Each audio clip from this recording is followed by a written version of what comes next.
Hi, my name is Kitty, and for today DIY project we are doing nail art, and I have got some nails here.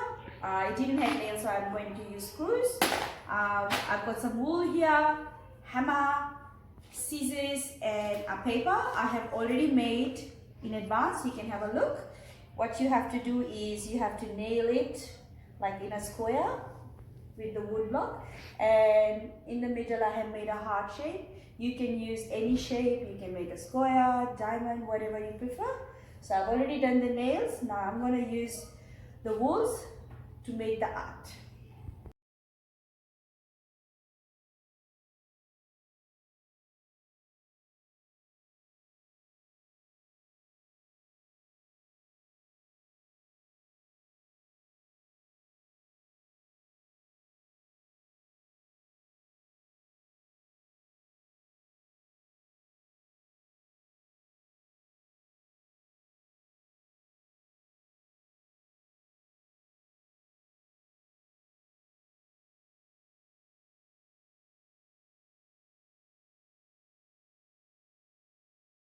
Just like that, now our DIY nail art project is ready, and this is how it looks. I hope you like my video. See ya!